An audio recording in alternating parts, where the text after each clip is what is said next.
Say it once again. స్వరము నీవై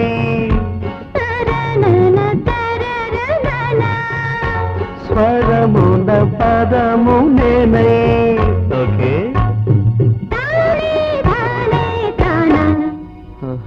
అలాగా.